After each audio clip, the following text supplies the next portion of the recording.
तो वो विशाल समुद्र उसे पार करके पवन पुत्र हनुमान पहुंच चुके थे अपने प्रभु के सबसे जरूरी सबसे बड़े काम के लिए।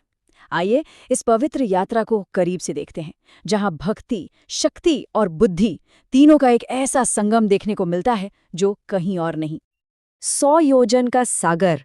जब हनुमान जी ने उसे लांघकर धरती पर कदम रखा ना, तो उनके सामने थी सोने से बनी एक नगरी, रात के चांद की रोशनी में दमकती हुई, रावण के अहंकार की राजधानी लंका। क्या भव्य थी, कितनी विशाल, और ऐसी जिसे कोई भेद न सके। और बस यहीं से एक महान अध्याय की शुरुआत होनी थी। अब देखिए यहाँ रणनीति कितनी जरूरी हो जाती है। हनुमान जी ने अपनी शक्ति का दिखावा नहीं किया, नहीं, उन्होंने इस्तेमाल किया अपनी बुद्धि का। एक बहुत ही छोटा एकदम सूक्ष्म रूप धारण किया और रात के घने अंधेरे की आड़ लेकर उस मायावी नगरी में प्रवेश कर गए, बिना किसी को भनक लगे। हर महल, हर गली, हर बाग बगीचा छान मारा।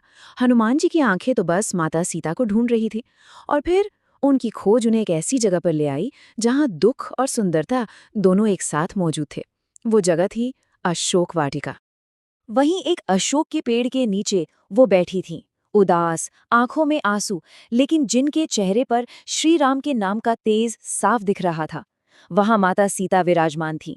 चारों तरफ राक्षसियों का पहरा था, पर उनका मन एकदम मजबूत और आत्मा पवित्र थी। वाकई ये एक बहुत ही भावुक कर देने वाला दृश्य था। बिल्कुल सही वक्त देखकर हनुमान जी पेड़ से नीचे उतरे और उन्होंने प्रभु श्री राम का संदेश दिया। और उस संदेश के सबूत के तौर पर उन्होंने प्रभु की दी हुई वो अंगूठी माता सीता को दे दी। ये सिर्फ एक गहना नहीं था, नहीं, ये तो उम्मीद की एक किरण थी, एक वादा था। और उस अंगूठी को देखते ही माता सीता के मुरझाए हुए मन में जैसे विश्वास का समंदर उमड़ पड़ा।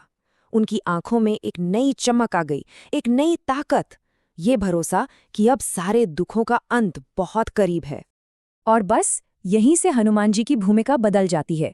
देखिए, माता सीता को ढूंढने और संदेश देने का काम तो पूरा हो गया था, लेकिन मिशन अभी खत्म नहीं हुआ था। अब एक दूत को अपनी ताकत का परिचय भी तो देना था। तो दूत की भूमिका अब खत्म हो चुकी थी। अब बारी थी एक महावीर की। हनुमान जी ने अशोक वाटिका को उजाड़ना शुरू कर दिया, ताकि दुश्मन को उनकी मौजूदगी का पता चल जाए और वो रावण के अहंकार को सीधी चुनौती दे सकें। और सबसे हैरान करने वाली बात तो ये है कि ये सब करने वाला कोई और नहीं बल्कि एक अकेला योद्धा था। जी हाँ, सिर्फ एक।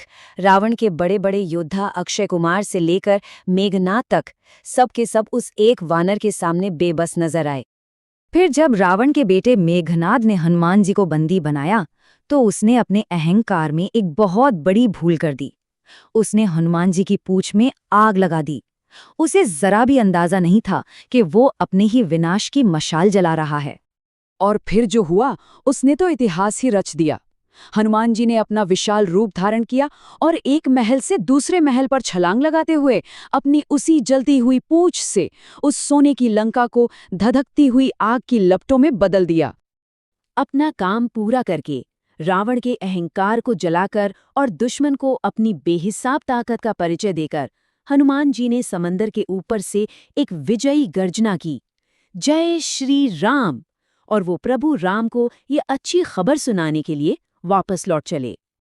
तो हनुमान जी सिर्फ एक पात्र नहीं है, वो एक आदर्श भक्त हैं, एक कुशल दूत और एक ऐसे महावीर हैं जिनकी कोई बराबरी नहीं। उनकी ये यात्रा हमें सिखाती है कि सच्ची भक्ति में वाकई कितनी असीम शक्ति होती है। Subscribe.